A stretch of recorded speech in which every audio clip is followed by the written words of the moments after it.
On the last day of Black History Month, we're highlighting innovators who helped make our lives easier. African Americans have made many contributions to fields of science and technology. Their ingenuity has improved many devices we use on a daily basis, including the remote control, elevator, and pencil sharpeners. That's just to name a few. I wrote this poem taking a look at some of the innovative creations made by Black people that make everyday life so much easier. What have Black people done for our society? Well, a lot, oftentimes without having propriety. To begin, my melanin means excellence, with a touch of Big Mama's modesty. It's up to us to teach our history properly, because I feel like nobody is as fly as we are, with the bird's eye view. Paul patented the helicopter in '62. George Washington Carver, we're giving you props. Created over 500 products just using his crops. Now, peanut butter, we know, God bless his soul. How about flour, vinegar, ink, dye, cosmetics, and soap? That's off the top of the head, just to name a few. There's greatness in our bloodline, like C.R. Drew. The standard is to preserve our history like a refrigerator, so we can open up doors like an elevator. If you don't know, then we're miles apart, like Edmund. Be the plug that's providing the spark. Yes, that's actual facts, no matter how you spin it. So love Black people like the things we invented. Salute to those before us who made the sacrifice. In spirit, I'm Garrett Morgan with the traffic light. So keep shifting the game. Green means go. The world in the palm of my hands like a remote control. Hot as a stove. Yeah, we extra dope. I'm in Hotep with the stethoscope. All that means is I'm ahead of my time. Listen to the sound of my soul. The thought is simply sublime. Open up my heart so you can get that feeling. I'm surgical with the flow. Dr. Daniel H. Williams. Our fire burns so strong, there's no putting it out. Even T.J. Marshall knows what I'm talking about. Self-made like C.J. Walker. You can tell I'm good. We have to refine the track we're on like Granville Woods. Sharp like a pencil from John L. Love. We want every chip we deserve without losing a crumb. And these are actual facts, no matter how they spin it. So love Black people like the things we invented. And for those who are wondering if this poem is just a flex, the question should be, what are we going to do next?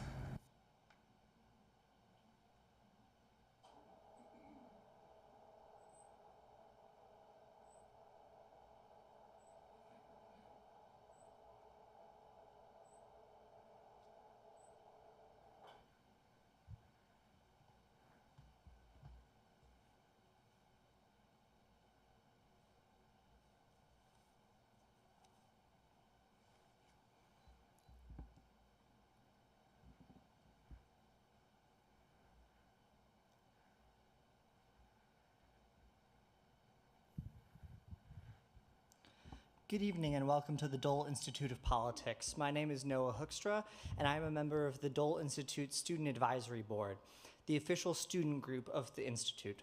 The Student Advisory Board is a bipartisan group whose members can access a great many opportunities through their involvement with the Institute, including volunteering at programs and networking with our special guests. If you are a student and would like to join, please contact us by emailing dolesab@ku.edu or by speaking with a student worker after the program. A video of today's program will be available on our YouTube channel soon. You can access video or past programs of the Dole Institute by visiting our YouTube channel at any time. A loop hearing system is available to use if you have a T-coil hearing aid. We also have a limited number of listening devices. If you have questions about the loop system, or if at any time during the program you have difficulty hearing, please alert one of our staff. After the program, we will have some time for the audience to ask questions. If you have a question, please raise your hand, and a student worker with a microphone will come to you. Please stand if you are able and ask just one brief question. If you are part of a virtual audience, you may submit questions at dolequestions@ku.edu. The Dole Institute's mission is to foster civil and respectful discussion around important and difficult topics. Please phrase your questions with this in mind. Before we begin, I'd like to remind you to please turn off all of your cell phones and other devices. Now, please join me in welcoming Director Audrey Coleman.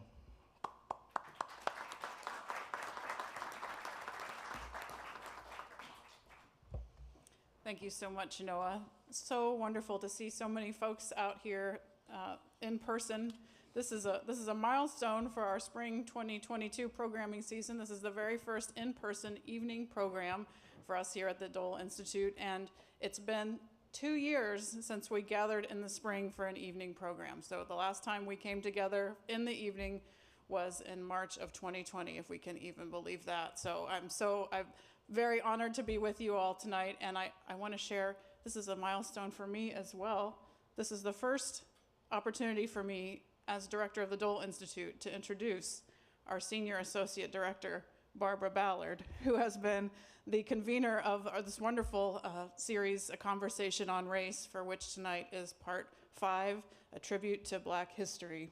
Barbara has brought in former Dole Fellows, legislators, business and sports leaders, cultural leaders, a wonderful group of folks throughout this series since it began 2 years ago.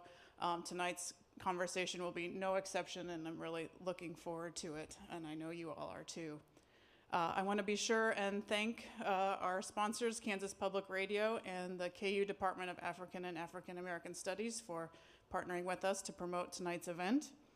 And before I turn the floor over to Barbara and her guests, I want to be sure and invite you all to join us virtually on Thursday, this coming Thursday, for the 3rd installment of our presidential lecture series.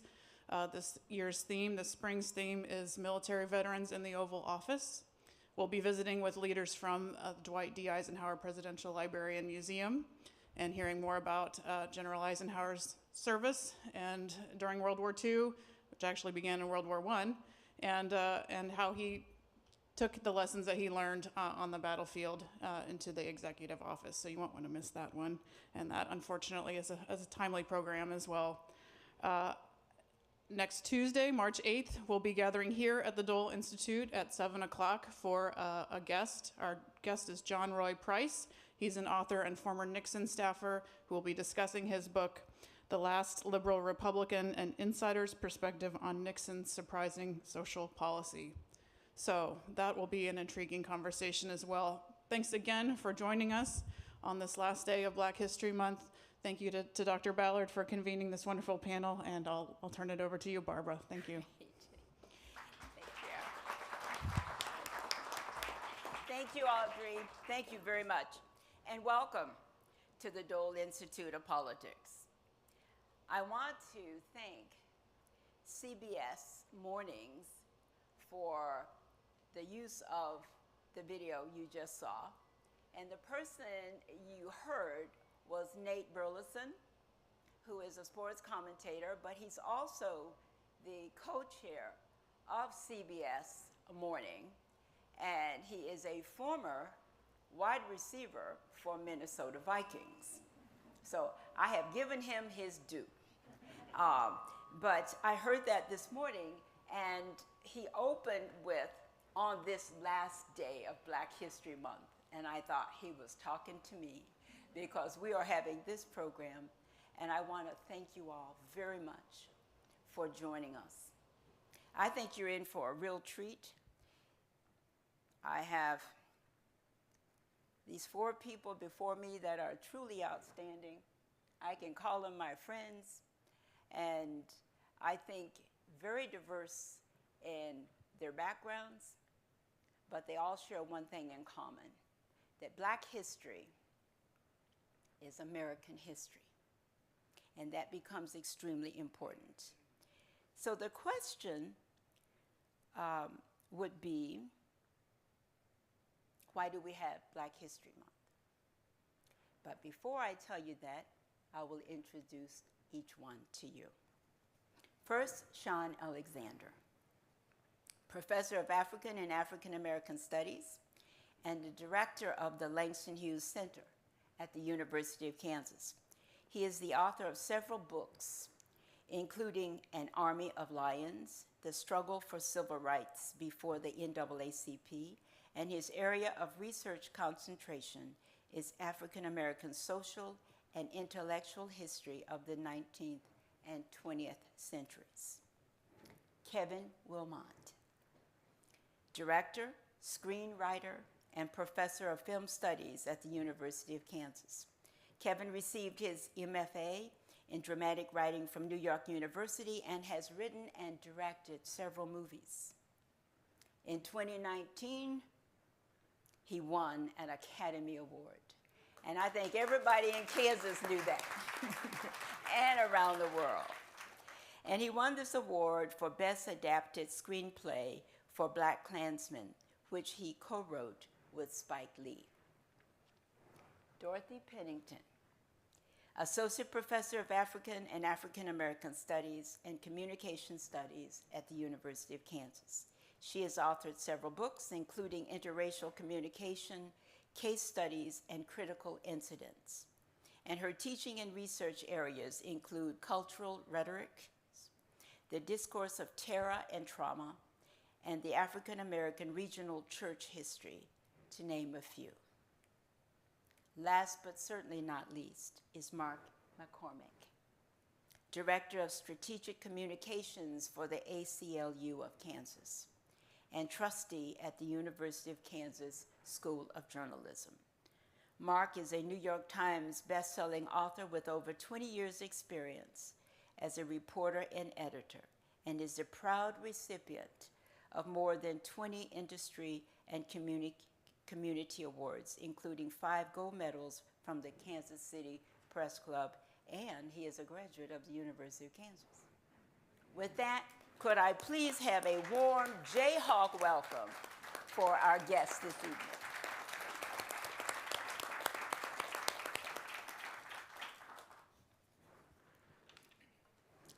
So we would say, what about Black History Month? Black History Month started by Dr. Carter G. Woodson, a Black educator and the Association for the Study of Negro Life and History. He lobbied for the creation of Negro History Week in 1926. They chose the month of February when they could honor the birthdays of Abraham Lincoln and Frederick Douglass, who was a Black abolitionist leader. Later, Black History Week was expanded to Black History Month under President Gerald Ford in 1976. So that will give you part of the history of how we came to celebrate Black History Month. My first question this evening would be, why is history so important? Why was Black History Month created? You can add to what I just read. And how has the celebration changed and progressed over the years? And I will start with Mr. McCormick. I would say that perhaps the best description of Black History Month was actually someone who didn't like the idea of Black History Month. A man named Randall Robinson.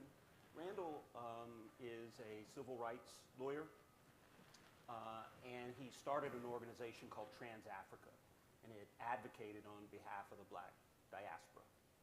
And in a speech that he made, he said that the notion of Black History Month is ludicrous on its face, but it is so telling. He said you can't segregate history, which is what we attempt to do in this country, is segregate the history. Getting feedback.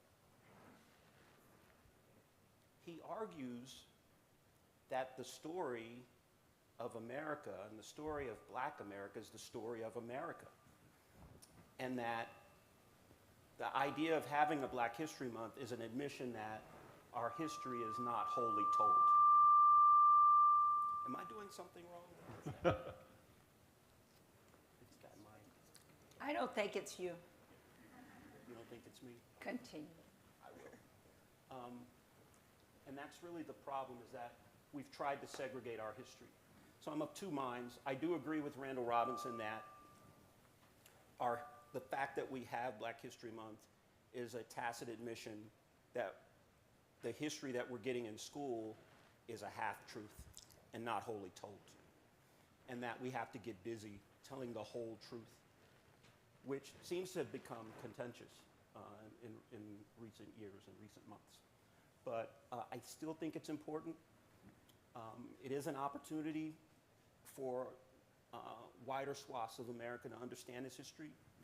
But there are folks like me, my son's here with me. We consider every month Black History Month. All right. Dr. Pennington. Yes, I would answer your question going back to why history is important by saying that history gains a perspective on the past. What's significant about that is the irony that we now have Black history. I don't think we can hear.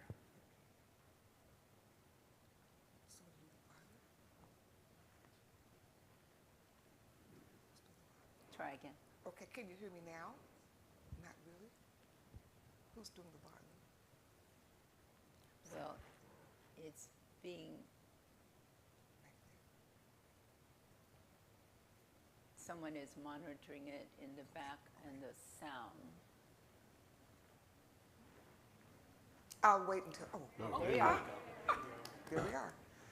Okay, anyway, I was starting off to answer Dr. Ballard's question, the question of why we need or have history. And I was saying that history provides a perspective on the past. But what is so significant about African American history is that if you know the history of slavery, African Americans were forbidden to learn literacy in terms of reading and writing. So therefore, there was no way to keep our history. It was largely presented in an oral fashion. So we were called oral people because it was not committed to writing. And so it's so significant that now we can write down and commit to reasoned discourse our history that was not always written down because it was not written accurately if it were written down, but it wasn't written down at all because of illiteracy laws. So in that way we can gain perspective on the past and really know our past, which we could not do before history was really committed to writing except through oral stories, which of course were important for African American culture, but I think that history now gives us a perspective and a knowledge of our past that allows us to be the agents of writing that history of our past so that no one else is writing it that might have distorted it. Now we're the agency behind our own history. Okay. Comment, Ms. Hancock?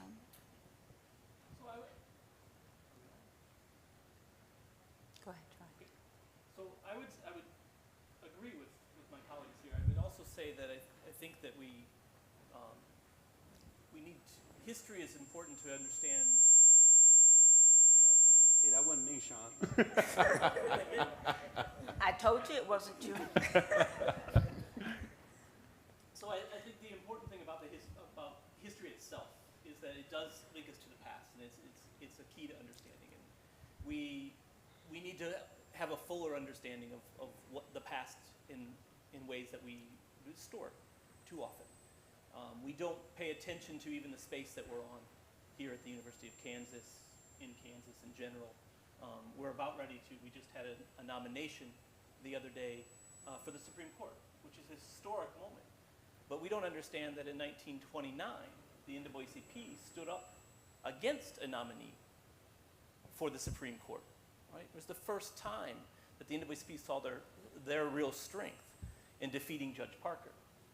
Now, I say that because understanding in Kansas, you have a young journalist in Kansas City, Roy Wilkins, who drives all the way down to Wichita and speaks before 3,000 people to discuss why it's important to vote against Judge Parker. Right?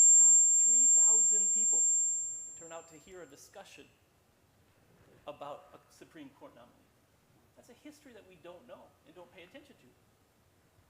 And the importance of organizing with the NAACP, organizing the way that they did against voting, or the nomination of Judge Parker. Right? So little pieces of the history like that, we need to tell and understand. It could give a greater perspective about what we're about ready to go into with the nomination, right? And the fight that we will see on television now, right? That we don't really pay attention to, that we've accepted. But there's a deep, rich history to understanding it. And it is American history. It's not African American history. It's got a black center. But black history is the center of American history. We must understand that. That without black history, there is no American history, if we're being very, very honest, right? With all the scars, the brutality that exist, we must start our understanding of American history, of course, with slavery, right? And how that has shaped us over time. So the other part of the question, I would say, that to understand how Black History Month has changed, or Black History Week to Black History Month has changed, the fact that we're having this program is an example that it's changed. Even 10 years ago, this program would not be happening, more than likely, at a place like the Dole Institute. Right? We need to understand that. Right? We move through time, and it's become more accepted, it's become more discussed. We have Hallmark cards for Black History Month now, right? Yeah. Which is a wonderful thing. Mm-hmm. Right? But at the same time, it's become a place that we do set aside a month to acknowledge Black history. But we in the Department of African American Studies do it every month of the year. Right? So it's not a separate month for us. But we need to understand of how the labor of the Association for the Study of African American Life and History, Carter G. Woodson's organization, worked to create this space that we're existing in today. How they used to send, and they still send, you can sign up and get them, history kits sent to your schools, right? And be able to use those history kits to teach African American history. Those history kits are coming to places like Lawrence High today. But again, my argument would be probably 10 years ago, not coming necessarily that often to a place like Lawrence High, right? It's okay, we can accept that. It's not a criticism, it's a growth. But we need to understand the reality of that, right? Of we moving through celebrating Black History Month within the Black community as a separate space to a space that is acknowledging it at least. Celebrating it, I don't always think we're doing, right? Fully embracing Black history, I don't think we're always doing it. It becomes something that we check a box in February. I hope that we continue to acknowledging my department and Dr. Pennington's department outside of February. Right? We're very busy in February, which is great, right? But we're willing to talk outside of February, right?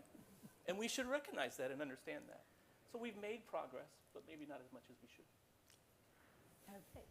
Yeah, going off what Shawn was saying, and Dorothy and Mark as well. African American history is American history, and what everyone is saying, takes me back to, most of you guys probably know I grew up in Junction City, and in grade school, we never talked about Black people ever. Black people were totally invisible. And then I remember, when you're invisible, you don't really kind of know yourself either. Because no one, you kind of get to know who you are by other people telling you who you are a little bit. They say, oh yeah, you're Black. You go, oh, I'm Black. Oh, wow. So what does that exactly mean? And I remember with almost the exact moment that happened to me. So the older guys in the neighborhood, the Black Panthers was starting to happen, and black kind of awareness was starting to happen in the neighborhood, and guys would be talking about it. Older guys, because I'm in like 4th grade. This is 1968. And then I discovered Ebony magazine. And it was right when I was starting to learn that I was Black. And you kind of knew you were Black, but nobody talked about it, And you certainly saw nothing on television that said, hey, you're Black. So someone kind of has to tell you you're Black. People call you names, but then that stuff's kind of put in a corner somewhere and you don't really want to acknowledge it. So I remember the moment I discovered Ebony magazine, and I took it to school. And I showed it to the teacher, and she said, everyone in here is black.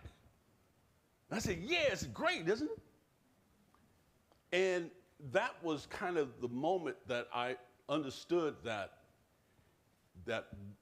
our history and who we were and all of that was kind of a buried, hidden thing. And there was no acknowledgement of black history, anything at that time, nothing, zero. And I'm living in Junction City, second most populated black city in the state at that time, still is, percentage-wise. So Buffalo Soldiers are there. I mean, Junction City is, has a tremendous amount of black history in Junction City. I mean, Jackie Robinson was stationed at Junction City. Joe Louis they're hanging out at the Black USO in Junction City. And you heard nothing about that as a kid. Zero, nothing. I hear about that like 50 years later. Somebody says, oh yeah, those guys, they hang out in that building right there. It's like, oh, wow. And so that piece of you that becomes invisible, it really kind of hurts all of us, because it's not just black people's history. As everyone's been saying, it's American history. And when you don't know my history, then you really don't know your history. When you don't know who I am, then you don't know who you are. And it just kind of debilitates all of us in various ways. And so it's as Mark kind of mentioned, the fact that there's these issues about how we teach history now. And when I think about those kind of debates today, I go back and remember how I learned about this stuff, as a kid. And it wasn't until I got to college, Marymount College in Salina, Kansas, where it was the first time it was acknowledged. Black History Month was acknowledged. They said, Kevin, would you like to do something about black history? It's like, oh yeah, okay, cool. But that was the first time it was acknowledged. This was 1980. This was 1980 or so, And so, it just lets you know, I like to talk about things on a personal level, because history relates to us personally. I mean, everybody lives their personal history, and they live their personal American history. And American history is not a thing over there, it's all of us. And black history is all of us. And this concept that we're talking about black and black history and regular history, American history, that is such a critical thing of until we kind of merge those two ideas, we're in serious trouble in the country. Okay. Well, now, I want you to share with us one of your favorite black individuals and why. And I'll start with you. Well, I'm kind of a film guy. And yeah, a little bit. And just so many people you could talk about. But I'll talk about. It's hard to pull it down to one, So I'll kind of do two-ish, kind of one and a half, or share, because they're both to me the kind of same. They had the same effect on my life, and that's Sidney Poitier and Gordon Parks. So Sidney Poitier, for me, he's very significant because he's the first African American man to win an Academy Award. And for me, growing up, he was the symbol of black film for me. He was a symbol of what it meant to be black in film. And when I learned about him and when I saw him for the first time, and actually I'm kind of writing about him right now in a film that I'm writing, about his kind of effect that he had on me. He was the first time you wanted to be the black guy in the movie when you saw him. So as a kid, he was the first black person I saw in the movie that I wanted to be him in the movie. Because when you watch a movie, you always want to see yourself as somebody in the film. And you kind of experience the movie through that character. And for black people, when we would look at a movie, it was hard. We'd have to identify with a white character. And that's okay. But the thing we're talking about with this history is that when you can't identify with yourself as a character in the film, it leaves a void in you. And you kind of end up kind of losing a piece of yourself. And so when I saw Sidney Poitier, the film I saw him in was The Defiant Ones as a kid. And when I saw that movie really had a huge impact on me. And for me, I would watch a movie and then I'd go play the movie, you know? And so me and my buddy Freddie, he was white and Japanese. He was Tony Curtis, and I was Sidney Poitier. And we had a chain, you know, the Defiant Ones, they're convicts, they're on the run, and they're chained together. And we had a dog chain, and we would just run through the neighborhood with this dog chain. And my mother thought I was crazy, you know. And the other person is Gordon Parks. And Gordon Parks, because when I saw The Learning Tree, and they have these things on television where they do the making of, kind of like it was a featurette, kind of the making of a movie. So they had this little program after the movie, and it was the making of The Learning Tree. And they showed Gordon Parks directing The Learning Tree in Fort Scott, Kansas. And this would have been 1968, so I'm in 4th grade again. And I see him directing this film. And it's like, wow, he's a Kansan, he's a black, because this is when I'm becoming black, and learning that I'm black. And he's a black person, and he's directing a film, and I could do that too. So it was a combination of both of those guys. And I think my generation of filmmakers, that both of them have all been affected in a very similar way that I was affected by both of them. All right. Okay, you're next. Same thing. I'm going to cheat too. I mean, first, I would be remiss if I didn't say that one of the main person for me would be T. Thomas Fortune, who I write the most about in my life, who was a journalist, a civil rights activist, and created the very first national civil rights organization in this country. And most people don't know who he is. And tied to that, I would say Ida B. Wells, who worked with Fortune and her anti-lynching campaigns. So I would say those two people. But because we're in Kansas, or at the University of Kansas, I'm going to bring it home for us. And a person I greatly admire that I wish our university would acknowledge was a person named Doxy Wilkerson. Doxy Wilkerson got 2 degrees from the University of Kansas in the School of Education. He got his BA and his master's degree here, and then went off and got a PhD and spent his life teaching at Howard University. But the reason we don't talk about him is he also spent his life organizing for the Communist Party. And he tells you that he learned about socialism here at this university. I say that we should learn about Doxy Wilkerson not just because of what he writes over 25 books on education, black education is extremely important, but I also pay attention to him because of his activism here on this campus. And we should acknowledge that. While he's here as a student, he is always writing the chancellor. You can go read his letters in the archives at the Spencer Research Library when he's writing Chancellor Lindley about the racism that he experiences on this campus.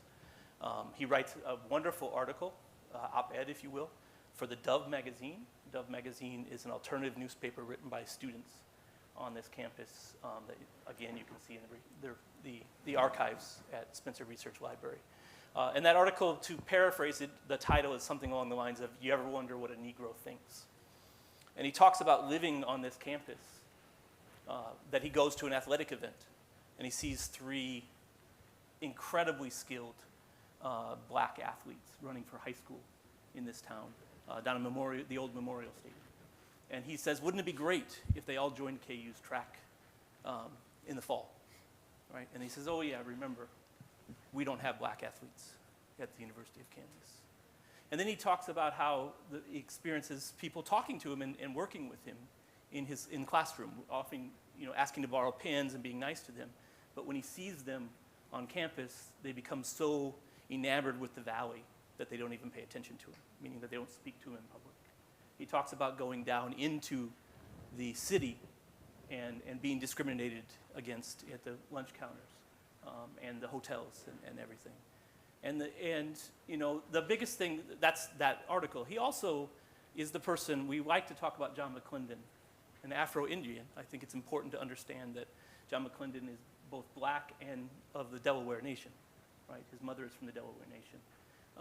We talk about John Mcclendon breaking the color barrier, if you will, in our swimming pool, right, in the mid-1930s at this school, and trying to get that. But actually, Doxy Wilkerson is the first person that protested it, because that's the union, the new Robinson gym, which is the old Robinson gym and not here anymore, right? That was built in the mid-1920s. And he tried to go swimming the year that the swimming pool was built up. And he wrote to Fog Allen because he was denied and said, I swam in this pool last year, and here's all the people that swam with me, and they have no problems with me swimming. But Fog Allen told him, you weren't supposed to swim last year. We have rules. We weren't enforcing them. We're enforcing them now. You cannot swim. Right? So Doxy Wilkerson is a person that I acknowledge, I look up to, and I think we should, as a university, pay more attention to individuals like Doxy Wilkerson. Okay. So I'll follow the tradition of doing the twosomes. I did 3. Women. Some of you who know my past know that for a lot of years I did the role of Sojourner Truth on stage for the Kansas Humanities Council. And I chose her because she was a person who was very self-inspired. You know, she would go around speaking at women's rights conventions in the North, places like Akron, Ohio, where she did this I am a woman, ain't I a woman type speech. But I admired her because she had to navigate and negotiate her way among the women who were unlike herself. So in that regard, I have had to do a lot of that too, being the first, the only, that kind of metaphor for how I look at myself. First one in a department in graduate school, that kind of first, the ritual of being the first and the only. And the other reason that I liked her was because she had an intuitive way of knowing. You know, we academicians often talk about reason and logic, but somehow her whole epistemology was like knowing things intuitively, figuring them out intuitively. And so in that way, she became a real person that I admired and admired her ways. She kind of felt her way through life intuitively. My second person, and I'll be brief about this, I could get carried away. Some of you may have heard of the writer in the South, Dr. Margaret Walker Alexander, who wrote the famous book, Jubilee. I had the privilege of hosting her when I was in college, and what impressed me about her was that here's this famous woman, academician, whose book Jubilee had been translated into some 11 languages. But during the day that I spent with her, she never talked about her academic background. She was very humble. Instead, she talked about, well, could you take me uptown to get some flower seeds for my garden? Or can we walk over to wherever? So that taught me before I was going to graduate school that it's good to always be modest and to let other people, as they would say, toot your horn rather than you tooting your own horn. So the metaphor is to always keep more behind the counter than you put on display. That's it. That's a good message. Yes. So Kevin, you took one of mine. All right, so you only get one. I had 4. I met Gordon Parks. I was a cub reporter at the Louisville Courier-Journal, and the Louisville Association of Black Communicators had a film festival, and they invited Gordon Parks. And they weren't sure that he was coming. When that man walked in the room, all the mid-career journalists that I looked up to turned into little children. They're just like gathered around him. And I'll never forget the moment when they said, our intern is from Kansas. And he said, really, where? And I saw them point at me, and he started walking over to me. That's really all I remember. Because I grew up in a household that had his books. I watched The Learning Tree. I wanted overalls because I'd seen The Learning Tree, everything that they were wearing. So that's my first person. The second person is someone else that I met, Ron Walters. Ron was the youth leader of the Wichita branch of the NAACP. He was the person who organized the first successful student-led sit-in anywhere in the country. It actually happened 18 months before the more famous one in Greensboro, North Carolina. This was a man who went to school with Diane Nash, the great civil rights activist. He taught for years political science at Howard University. He was the Reverend Jesse Jackson's deputy campaign manager twice, addressed the French Senate.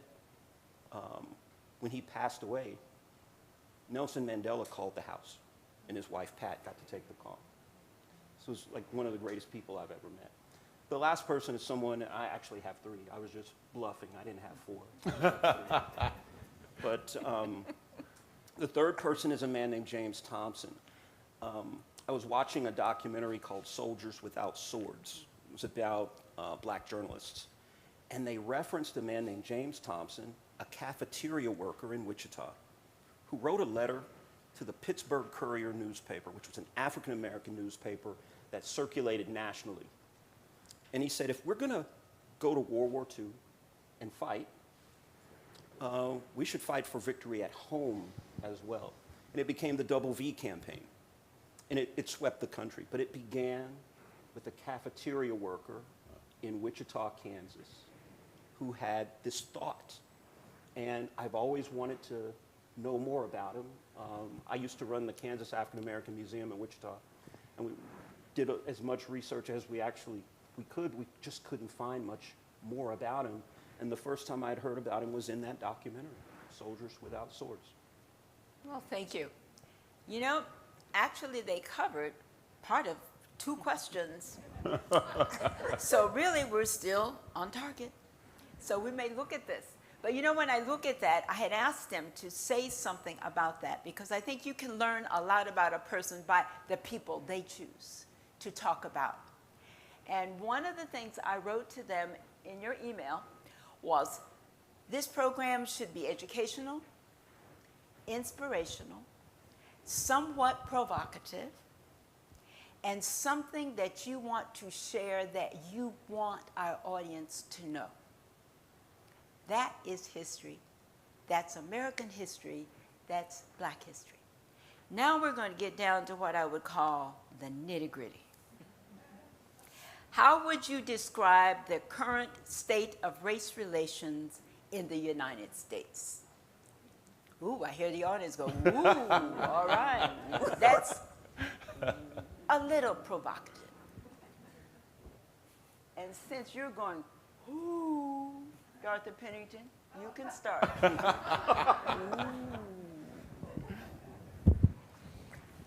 2 minutes. Do we have a clock in front?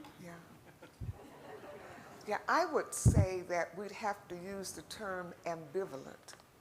And by that I mean that it's not either all good or all bad, but there's a sense in which it's a little of both. And so by that I mean that there are some exciting things happening. There are some things that we never would have dreamed of happening if we were as old as I am in the past, growing up in a segregated society, that kind of thing. But I also think that we still have some distance to go. That's why I say ambivalent, in the sense of both good and bad, or two-sidedness. I think that we still have issues with inequality and unequal power. I write a lot about power regardless of what type of power it is. I think that we don't have equal power in the U.S., whether it's corporate power, economic power, all kinds of power that you can think of by modifying it with an adjective. I think we still don't have equal power. So I would say my word would be ambivalent, to stay within your 2-minute time limit. All right.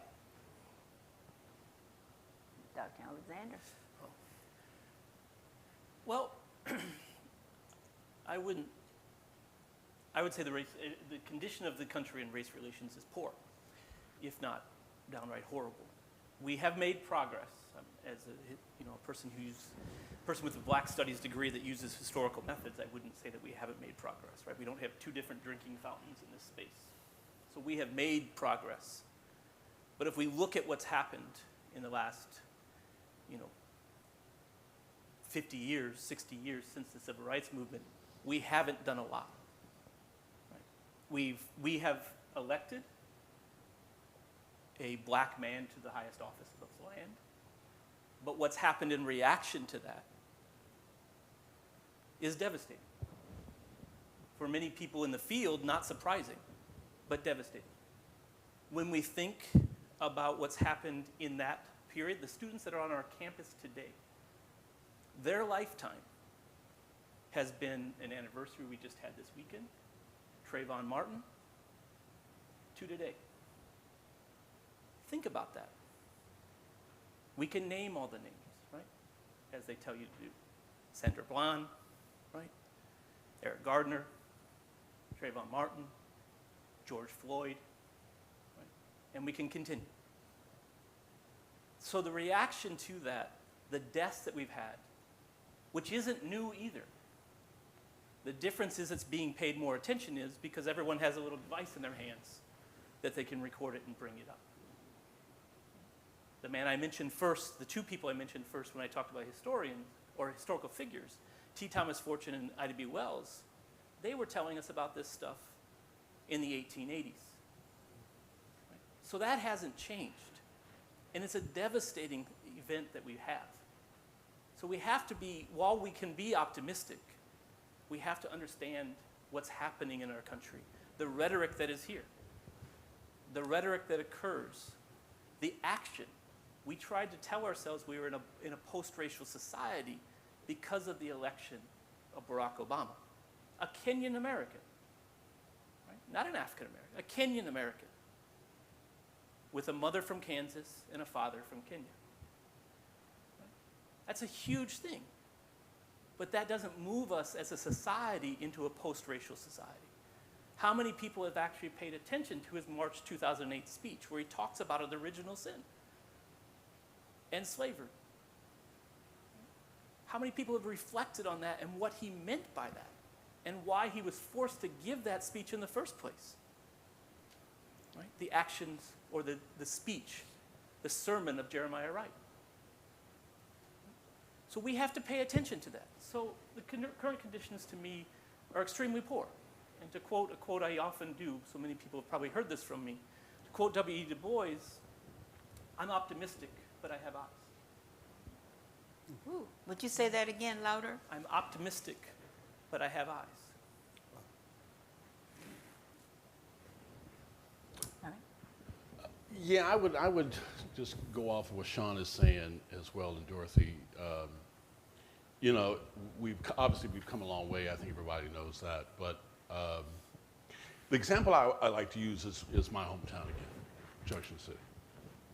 The block I grew up on, there was a white family next to us. Across the street from them was a Black and Japanese family. Next door to them was a Black family. There was a Black and Korean family, a Black and Vietnamese family, a Black and Filipino family, a Black and Italian family, a Black and German family, white Japanese family. And that was just one block in a little small town in Kansas. And it's interesting that Barack Obama's mother comes from Kansas. Because Barack Obama could have been one of the kids on my block, one of those biracial kids on my block. And that's the America that everyone's fighting against right now, I think. I mean, that's a multiracial democracy. My block was a multiracial democracy. And so when you look at January 6th, you see Confederate flag in the Capitol, and you see people with swastikas and all the hate stuff. It's not just about Joe Biden. You know what I mean? It's a little deeper than that. And they're upset, you know, when we talk about the backlash, you know, Obama is the symbol of that backlash.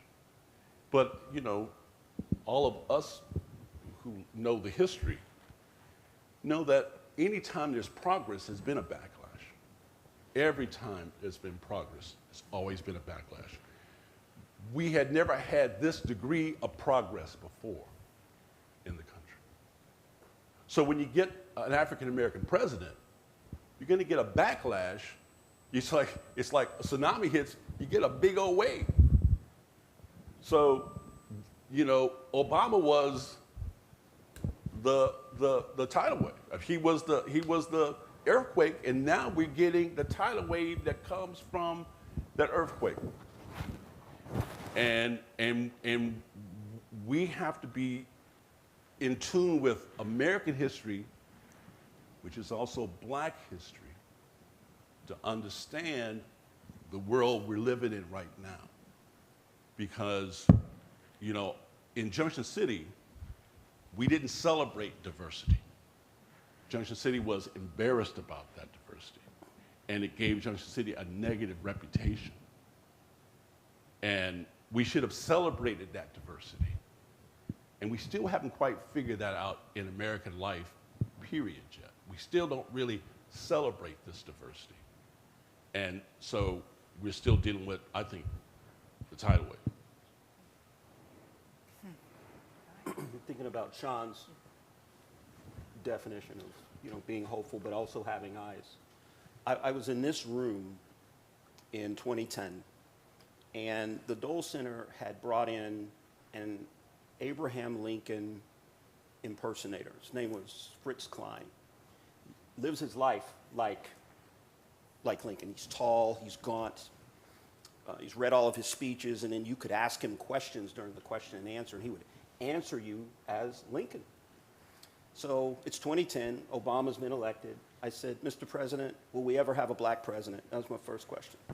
The second question was, at what point will African Americans begin to enjoy full citizenship? And he said, well, let's make sure we make them citizens first before we go electing a former slave president. But his second question has always stayed with me. He used the phrase, I've seen a hate that didn't have a bottom. And he was referencing the New York draft riots, where the rioters attacked a Black orphanage. And he questioned in the answer that he gave me in this room whether or not we really had it in us to resolve our racial problems. And in anticipation of tonight, I brought a quotation from Dr. King. It's from his book, Where Do We Go From Here, Chaos or Community? And he says, Negroes have proceeded from the premise that equality means what it says, and they have taken white America at their word when they talk of it as an objective. But most whites in America proceed from the present premise that equality is a loose expression for improvement. White America is not even psychologically organized to close the gap. Essentially, it seeks to make racism less painful, less obvious, but in most respects, to retain it. Okay. All right. Is that provocative? That's provocative. That's provocative. We're going to have one more question, and then we'll have questions from you, if you should have one. And you've answered two things in one. We could talk about what's the biggest and the greatest racial problems that we have in America, but that would take a long time. So I will ask you, how do you define a racially healthy community. How do you define a racially healthy community? I always have to have somewhat of a solution and a positive spin on what we're talking about. I'll start with you. Sure. I think Dr. Pennington hit on it earlier when she was referencing inequality. That is one of the primary issues that we're dealing with as a society. I also think we need a better grasp of our history. One of the things I was thinking about when my colleagues here were talking, it's like as I said, I used to run a museum, and I was locking up the museum one night, and it's an old church, and it has these huge columns in the front. And so I was locking the door, and I was coming down the stairs, and a little girl was with her mom, and she said, "Mister, is that your castle?" And I said to her, "No, sweetheart, that's your castle." You should have seen how she started to glow. I talked to her. I said, "You come back anytime you want, and you get in free. You say, Mr. Mark said you could get in free." And she was just so thrilled about this idea of history. It does something more for us than just help us chart a future. When we know that we've contributed something that has been ignored, it does something for our spirit. Like Dr. King said, it's something like the vitamin A for our spirit. And I think if we can get comfortable with our real history, not nostalgia. A historian friend of mine says, America's in love with nostalgia, not history. If we could wrap our arms around real, actual history, then we might be able to appreciate each other and begin to address the inequality issues that Dr. Pennington referenced before. Okay, we'll go with you, Jose Alessandro. You keep coming back at me early. That's because you were looking comfortable. Can you repeat the question? The question is, how do you define a racially healthy community? Wow. I don't know. It's not here, I would say. I would say seeing people. We look through a lot of people in this country, and if we're talking about the binary of black and white America and black America looks through each other. The problem is too often when white America looks through black America and fails to recognize them and see them, there's deadly consequences. Those could be in multiple ways. Again, to quote Du Bois, to paraphrase Du Bois, in a chapter in Souls of Black Folk, where he's talking about the shaking of the hands across the bloody chasm, South and the North coming together. He says, I see a former slave mother who lost her son in the war, and no one talks to her. And then I see this poor white Southerner who lost his son in the war, and no one talks to him. And they go home hating and hating and hating. We've never closed that gap. When we have people telling us what we can or cannot teach in class because they're uncomfortable, we were seeing right through people. When we have people conflating critical race theory and black history and not understanding those, that they're not the same, we're looking right through people. We're devaluing people in their past. And again, speaking just of that binary, if we continue to do that, we will never find a good racial space. So it's difficult for me to answer that question because I am a skeptic. Dr. Pennington she hears me say this all the time. But and I do truly believe Du Bois's words in that quote. I am an optimistic, but I have eyes. And I go through this every day.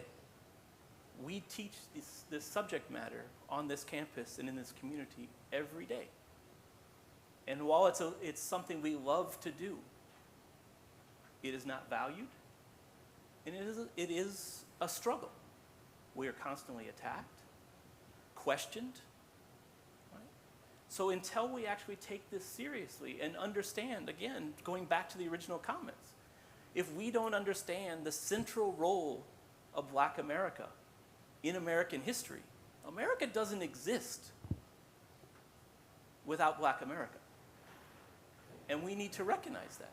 If we can actually recognize that and truly teach that subject and teach it from that point of view, we can get to that.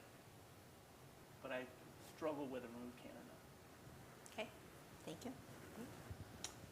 Yeah, going off of what Shawn is saying as well, I love to talk about the more uncomfortable you are, the more American you are. And we should measure our Americanism by the level of discomfort that you have. If you're comfortable, you're not very American.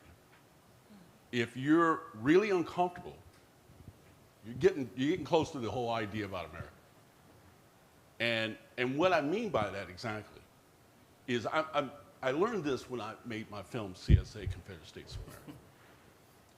And when I made this film, it was about what happens when the South wins the Civil War.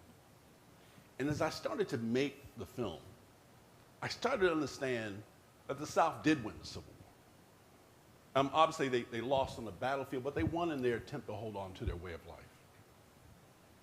And one of the best examples is Lawrence, Kansas. I mean, you know, Lawrence is the Free State. My kids graduated from Free State High School, but the KU is segregated. It's not the Mississippi Board of Education case that desegregates schools. It's the Topeka, Kansas Board of Education case. So how did the abolitionist city, how did the abolitionist state become a segregated state? Well, because the South told us how to live, we didn't tell the South how to live. And you see it in movies, Gone with the Wind, all that stuff. And so we've been trying to unpack that ever since. Ever since the North lost the Civil War. We've been trying to unpack that. And we kind of, going back to the Obama example again, it's like we kind of got to this point with the Obama election where we got all the ugly racist stuff in a kind of a Pandora's box, and we pushed it all down in there.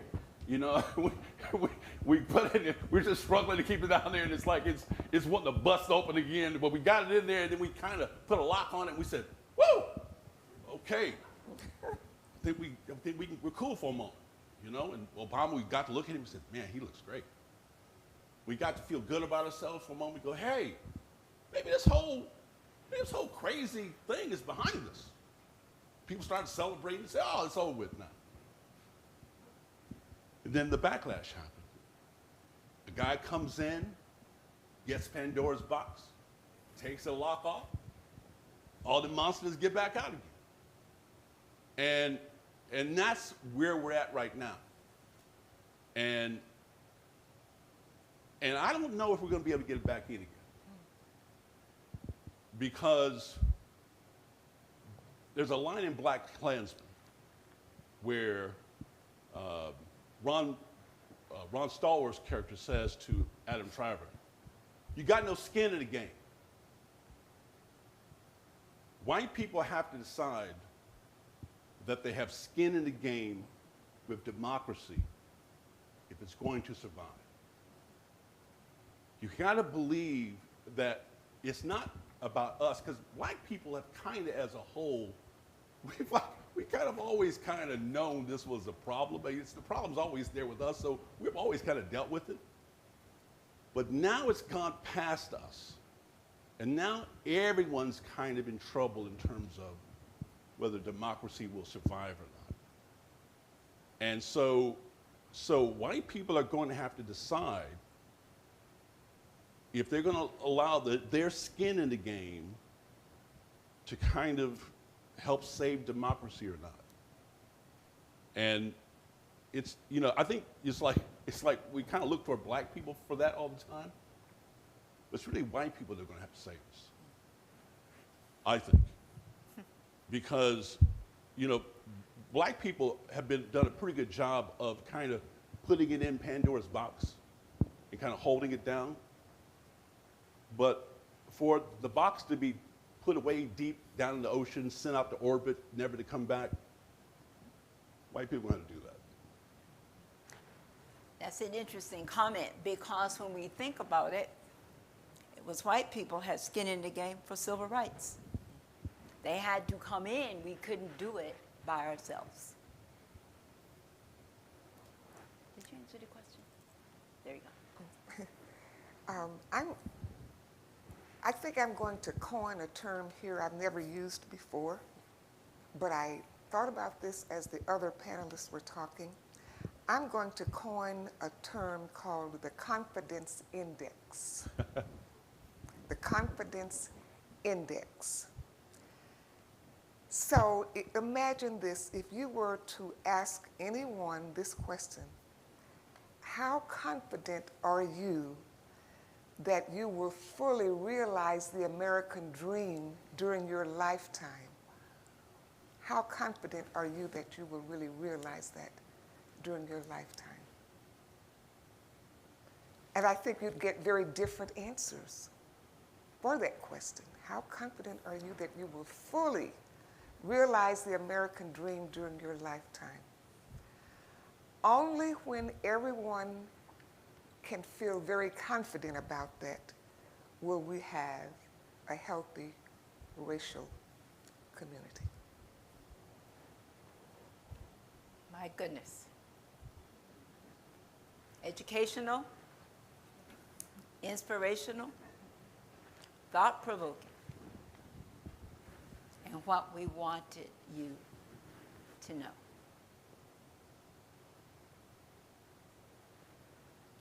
We have a little bit of time for question and answer.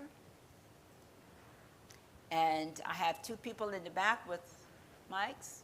Just raise your hand and they will come and you can ask your question. Raise your hand if you have a question.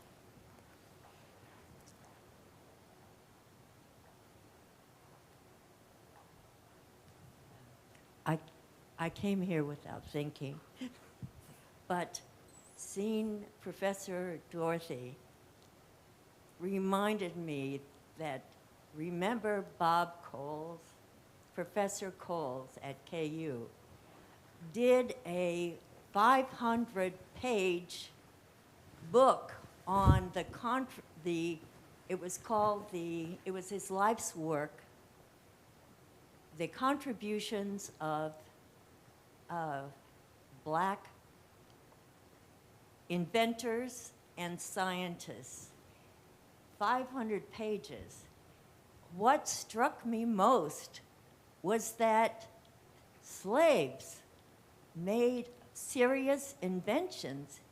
I had no idea. Are you familiar with this book? I'm not. Oh, I'm sorry. Bob Sanders. Bob Sanders. Oh, Bob Sanders. His wife was a mathematician. Right. Bob Gladys. Sanders. Gladys Sanders. You know that book then? No. Gladys. Well, You don't know the book. No. you can expand on. No, I don't know the book. Oh. I'm sorry. I know Bob and Gladys well, but I don't know the book. Sorry. But he was a scientist. He's a biochemist. So it's not surprising that he would have known about the scientific inventions as a biochemist. Yes. Questions? Right here. And I think I also have some student questions that I need. This is more of a question. I'm losing faith in America, and do you think it's possible that they're going to be able to wipe out the history in schools? Is it getting to that they're banning certain books and not teaching history? I don't know how to answer that myself, so I don't know if it's something you can answer. If we pass the legislation that is being pushed in various states, possibly. And if it's died down, at least on the national level, senators and congressmen and women who propose legislation on the national level, or at least talked about it in rhetoric, have seemed to back away from it a little bit. But you have state legislatures that are trying to pass material all the time. And there's discussions including here in our state. So if that material, if those are actually passed, I think it could be seriously challenged. At the same time, we haven't talked about, I mean, speaking again of the binary, black and white history, African American history, we've kept African American history out of most schools for centuries, right? What they're now challenging is the fact that it's opening up. That's what we have to pay attention to, right? The fact that we have people react to 1619, which for people in the field is nothing new, right? And not even that provocative. The fact that we have people reacting to that is because what they're reacting to is the fact that that is successful. It appeared in the New York Times, right? At the beginning. And now as a book. So the reaction is to the success. It's a backlash. So the reaction is to the fact that black history is being implemented or being taught for the first time, really, in public schools. That's what's the reaction. So again, we've kept it out. We have African American history at Lawrence High as an elective. I kind of look at it and say, well, why don't we just teach American history and put blacks at the center? But I'm fine with the fact that they have it, right? We have the College Board beginning to create an HAP class of African American studies, right? Which, again, I can debate, but at the same time, that's a success. So that's the reaction that we're having, right? Rather than so could we? If the legislation is passed, absolutely. Does the legislation make much sense? Not at all, right? I think we have to pay attention to that and how political it is, because they're attacking curriculum groups, people like the Zen Education Project, Teaching Tolerance, etc., right? They look like liberal names. One of the most influential curriculum developments in American history in this country that has black history at the center of it is the Gilder Lehrman Institute in New York City. They haven't been attacked a single time. Why? They were run by two libertarians who love history and the teaching of history and have worked for decades on creating curriculum, including civil rights curriculum, that is probably equally as so-called provocative as the Zen Educational Project. So it just is just flailing around, but they've got a boogeyman with critical race theory that people are attaching themselves to that have no clue. Critical race theory is not being taught in any of your public schools, and certainly not elementary school, right? So no, I think if the legislation passes, it can happen, but I don't know that it will pass. And again, we've kept it out of schools for centuries. So.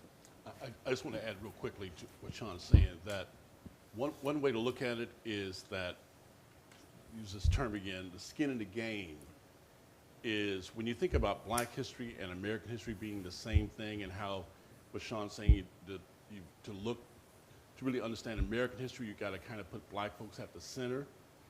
That's because black people needed democracy to work so bad. Black people just needed to believe in the country when they had no reason to believe in the country at all. And so that skin in the game is what they're kind of upset about. That because when you start to understand the desperate kind of emotions that black Americans have about democracy, and then that means really also then history, then that changes kind of the way you look at the nation as a whole. And it kind of then informs everybody's kind of view of the nation.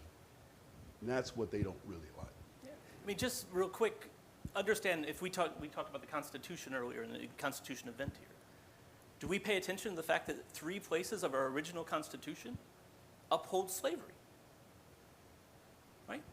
There's no fact that we have to challenge there, right? Property rights, the 3/5 clause, and the Atlantic slave trade continuing. Our Constitution. It's been rewritten. It's a living document. But if we don't explain that and look at blacks at the center of the creation of our nation and why that is written that way, we're flawed, right? That's why the discussion of founding fathers all the time doesn't make much sense, right? Founding fathers wouldn't do this, really? Do you know your Constitution? So they're at the center. You know, sitting here listening and watching you especially, has been interesting. I've seen the nods, the kind of like, ooh, yeah, you know, and everything else. And not a single person has gotten up and left. And that's really unusual. And I have to commend you for that, but I'm not going to keep you here much longer in your seat.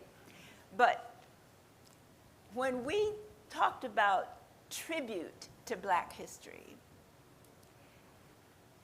this is what I had in mind. That you would hear from different people their perspectives, of which you can identify or not identify, but learn, be inspired, or especially learn something that you did not know. Because as I said before, democracy and what our country looks like depends on you. It depends on all of us. And what we have learned is one person can inspire and keep talking and get other people to follow them. But if they don't get anyone to follow them, it can't happen because they can't do it by themselves.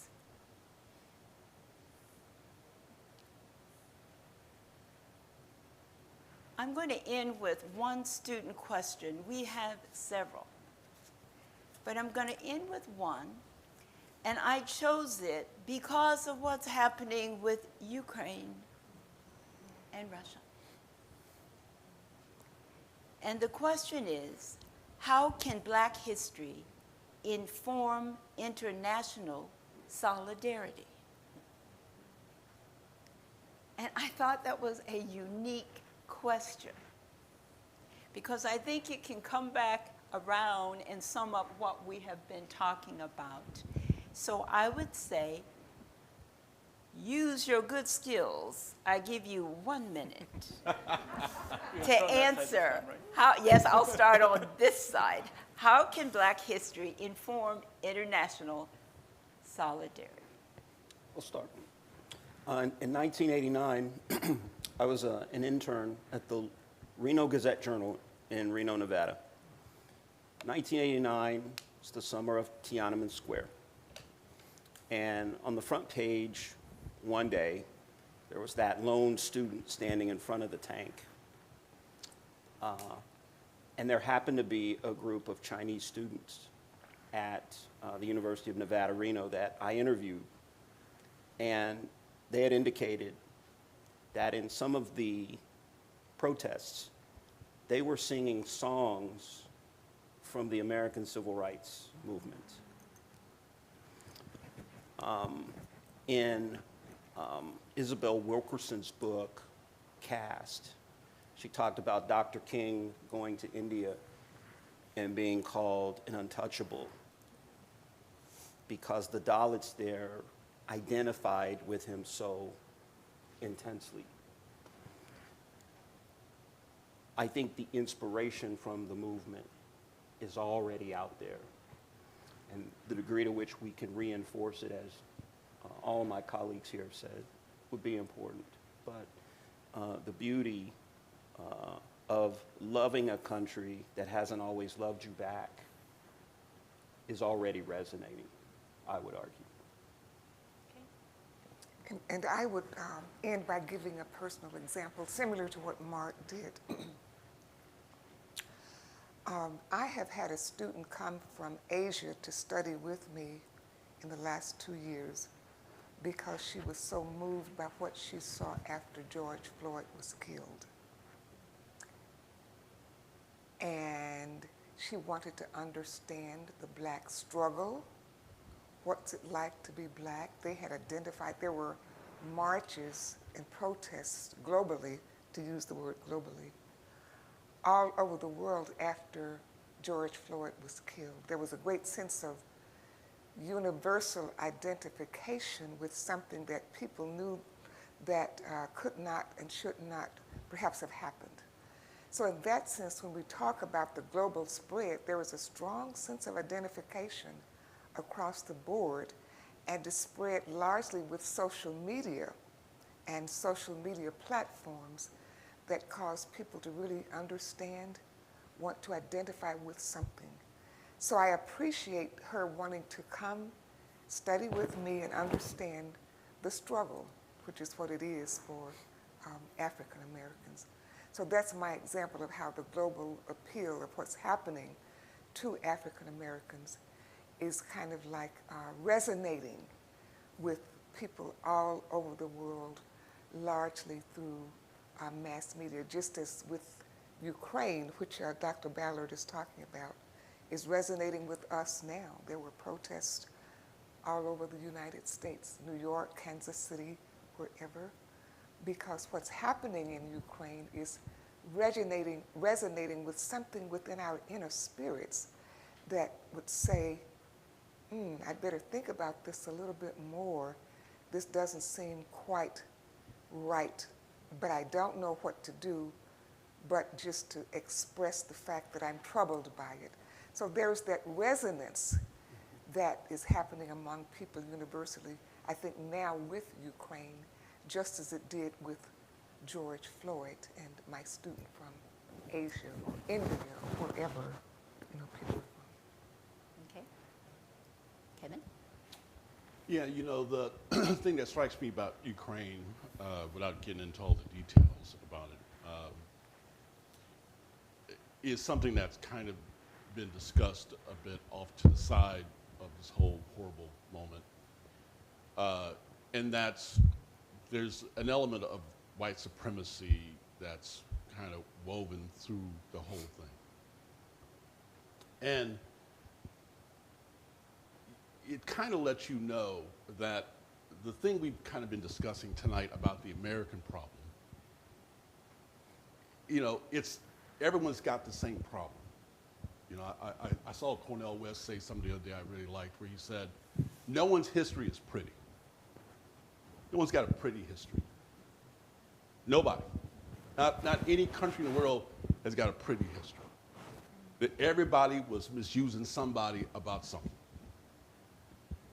And so once you come to terms with that and you take ownership of it, then you can kind of unify and fight the big monsters that are truly kind of affecting us all.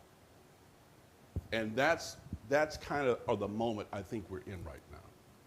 Can we unify and fight this bigger monster?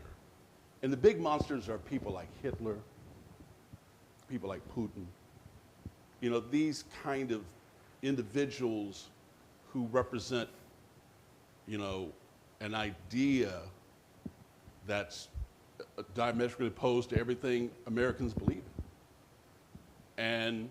And they have to be defeated in one way or another. And so the question is, can you put aside all of our differences? Can the world put aside all of its differences to come together to defeat the current problem? We did that in World War II. Bob Dole is a tremendous example of that. Everybody sacrificed to defeat this big monster. It seems to be that this is what's percolating to me again now. Right now, it's got Russia, but it could be other places tomorrow.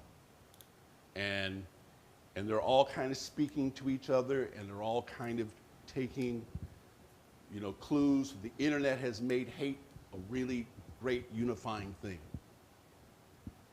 And so we've got to kind of not act like we don't know this monster's out here and that it's growing. And we've also got to look at the example we've been giving for the way out, and we have the example of how to defeat it. Dr. King gave us the example of how to defeat it. I mean, we just have to embrace it. We've got to believe in it, and we just have to have the courage to move forward and do what we got to do. Yeah, I mean, I would agree. I think that if we look at Black history, which is what we're doing tonight, Black history has been at the center of also international affairs for the United States, and I think we have to recognize that. As Dr. Pennington said, it's an inspiration to other places in the world following George Floyd. That is nothing new, right? Trayvon Martin and Black Lives Matter is also inspirational, right? You see them talk about it in Palestine, in London, and various parts of the world. I think we have to recognize that how it resonates, the movement of Black people for democracy, for their rights, has been inspirational for various places and been inspired by other places around the world.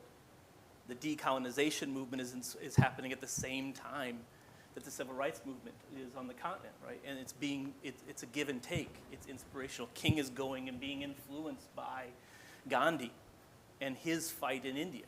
So it's been there at the center, and it always has been, and we should not think of the African American history as only American history. It has international components, and we should always recognize it. Terrence Starr, person who came and spoke here a few years ago at the University of Kansas, and if you didn't go see it, I'm sure the video's out there. He's in the Ukraine right now, African American journalist, independent journalist, reporting from the front line. Right? So it puts that spin on it, I think, is important. But if I want to wrap it up in a nice bow for us, I think that if we would say that Ralph Bunche and his connection to the creation of the United Nations, I can have difference with what that actually has done and what it's doing. But if we look at what the United Nations is supposed to do, it's supposed to answer the exact question you're doing. And if we have an African-American intellectual at the center of the creation of the United Nations, something most people don't know, right? That's an inspiration, and they've been centered on that. And it's been a problem that African-Americans have discussed and tried to solve for generations. Right. This particular question was submitted by Michael Scott, one of our students here, member of the Student Advisory Board, but also he's the Robert Hemingway Public Service Award recipient. And I thought that was such a pertinent question for us to have. I will close by saying my hero would be Congressman John Lewis. And I will close with that because if you know his history from Selma, Alabama, and almost being beaten to death, and also we hosted him at the Dole Institute of Politics in 2007, and we presented him with the Dole Leadership Prize, which is $25,000 for your cause or your foundation. If anyone should have had animosity, hatred, ill feeling towards the country that you're living in, it should have been John Lewis. But he did not. And in his closing comments at the Lead Center, he said that he forgave all those people because he was taught to forgive, and forgiveness would free him. And that's what he did. And he loved this country. And there was no doubt when he finished speaking that he loved this country. It is a country worth fighting for, uniting for. And I am so glad you came here this evening for our program. And I hope you were educated, inspired, challenged by these 4 outstanding individuals. And I say applaud them.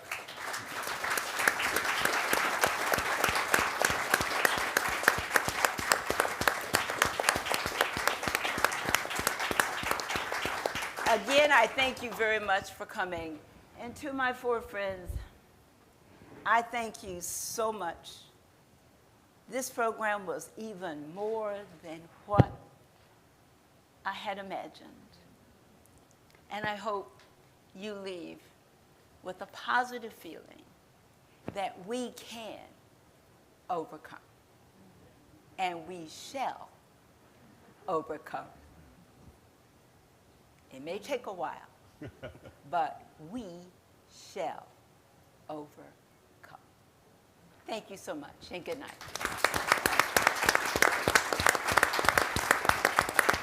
Dr. Pennington, the confidence